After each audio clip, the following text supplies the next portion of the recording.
Good afternoon. We appreciate you viewing this online with us. We're sorry about the inclement weather, but we do want to make sure that you have an opportunity to see any of the information that is pertinent to our activities program for the spring.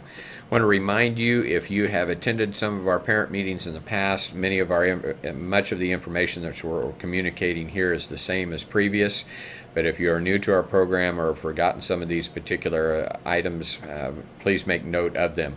We want to remind you that in order for an athlete to be eligible for our spring competition, they need to have passed 5 subjects from the last semester. And while that's not generally an issue, something that has potentially become an issue is being enrolled in 5 subjects for the spring semester in order to be eligible. And that especially plays part to our seniors. There are 8 credits for 4 in the first term, 4 in the second term, and we need to make sure that our seniors are currently enrolled in 5 in order to be eligible for the spring semester. Also, if you're a new transfer to Mays within the past 18 weeks, please make sure that you contact the activities office so that we can make sure that we get your necessary transfer work done. Also, a reminder that if you're involved with a club team or some other outside competition team, that you cannot be participating with that team during your season. So if you are participating in girls soccer this spring, you can't be participating in any practices of any sort or any competitions with your girls soccer team or your softball team until your season has concluded at the end of our high school season. Physical forms must be on file prior to practice starting, and so make sure that that physical form is on file. And the athletic fee of $35 also needs to be paid. So if you did that in the fall or the winter, then you have already taken care of that obligation. If not, then you'll need to make sure that that is being taken care of. We want to remind you also that as effective last July, it is state law that if an athlete may not participate in any sport or competition unless the athlete's parents have signed and returned the concussion information form and release. And this is part of our packet that is online. If you go to usd266.com and go to the athletics window, there is a participation packet form, and in that participation packet form, all those documents need to be signed, and included in that is our concussion form. Just like a physical that has to be on file, it is state law that this particular document also has to be on file. It's also state law that if a concussion is sustained or suspected of your athlete, that they be immediately removed from competition, and we can't allow them to participate until they have been released from a doctor or a DO. Again, that's state law. There is no gray area there. We had to have a release from them. Our trainers don't have the authority to do that. As noted, there is a participation packet that is online. Again, go to the USD266 website, go to athletics, and you will see our participation packet in our particular website. We also want to point out that our most current calendar is on the district website as well. If I click on this particular calendar or this particular location, this takes us to our district website. And if you go to here under athletics and activities, and then go under today's events, and then go to Mays High School MHS calendar, this is the same calendar that we're looking at in our athletics department. This particular calendar is live and updated when we have inclement weather like today and we are rescheduling activities. It goes on this calendar immediately. There'll be an item that shows up here that shows canceled or postponed, and this is a live calendar. So as soon as we cancel something or postpone something, it's on this particular document. If you go to the district calendar, that's updated each week. And those immediate cancellations won't necessarily reflect there. So we're asking that you use this calendar that we look at for activities purposes, that we look at in our activities office for most updated information. We also want to remind you that all of our student athletes are responsible for maintaining the code of conduct. And these particular items we ask all of our students to abide by.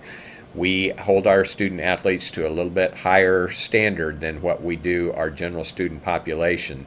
But each of these particular items we're pretty proud of, that our district staff, coaches, and athletes and participants have come up with this particular code of conduct, and it works very well for us.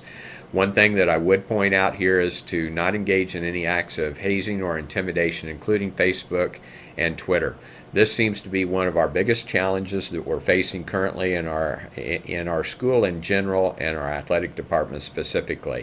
Things like Facebook and Twitter, in which athletes are twittering inappropriate comments and such, are subject to consequences under our code of conduct. We had an issue just recently about a particular athlete twittering about another particular athlete and a particular coach, and we want to be very clear that there are consequences. Even if that Twitter is occurring outside of the school, it's still affecting the events that are occurring inside the school, and so still do fall under our code of conduct. And so if you are not monitoring Facebook or Twitter of your child or your student athlete, that's something that you may want to consider doing, because sometimes there are some things out there that you may not necessarily be aware of, and then we have to deal with them in the school realm.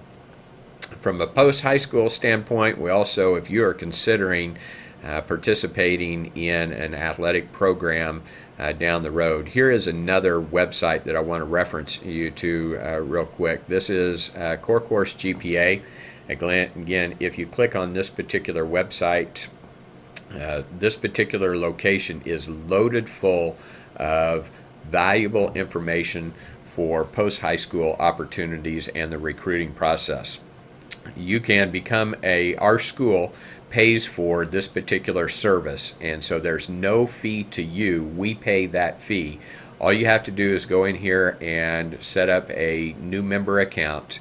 And you may have heard of the sliding scale in the NCAA, and now in the NAIA schools are also using a registration process. You've heard of the clearinghouse, the clearinghouse for the NCAA. It is now called the Register Center, and this particular site will indicate how to do that, what a sliding scale means, and the particular courses that your son or daughter has participated in, and the exact GPA that they need to ascertain in combination with their ACT score. Very, very valuable information. If you set up an account, put in this particular school school number and this school ID number, and then you set up your own login and password, and it's a valuable resource for you in regards to post-high school opportunity, and goes through that registration center with the NCAA, or now also with the NAIA, also has a registration process. And those are for these types of colleges in our particular area, the Bethany's and the Southwestern College and Sterling and Tabor and such. They also have a pre-registration site that needs to be done, and this is all taken through or taken into account through that course GPA. So if you're considering any of these types of schools, I would strongly recommend that you utilize that website or that service. We want to remind you, too, that while our athletes are held to a code of conduct, we also ask parents to be role models in that regard. It is difficult if we're challenging our student athletes to be good stewards of sportsmanship when our parents are behaving badly. We have very few of these kinds of challenges, but we just want to remind you as a parent that we ask for your cooperation and your role modeling as well. We think that Mays has a very high reputation in regards to sportsmanship, and we want to maintain that. Set an example for your student athletes, for the school, for our school district. KSHSA has what is called a Rule 52, which is a sportsmanship rule, and there are specific guidelines and criteria in there that don't necessarily reflect what happens in the collegiate or in the professional world. We don't try to mirror those particular types of organizations. And there are some things that sometimes we think, well, heck, they do it at the college level. Why don't we do it at the high school? And it's because we have specific sportsmanship rules that address those kinds of things. Want to make sure that you contact your coaches. On the next slide, I'm going to have some email addresses, and there are some documents that are shared by our coaches in this email that is being sent out. Make sure that you are familiar with specific conduct rules from our coaches, practice times, absence policies. The criteria by which they use to select their team is important, and any necessary practice gear. If you have questions about any of those particular items, please contact or please email the coaches in that regard. They'd be glad to answer those. We're sorry we're not able to do those face-to-face, but we will certainly answer emails over the next couple of days if you have those particular questions. Here are the addresses. Please feel free to contact these particular people by email. They will also be in contact with student athletes that are interested in participating in their sports. Sports begin on Monday, so if you're unsure of practice times or obligations, please email myself at the athletic office. Please feel free to contact the athletic office or contact any of these coaches by way of email.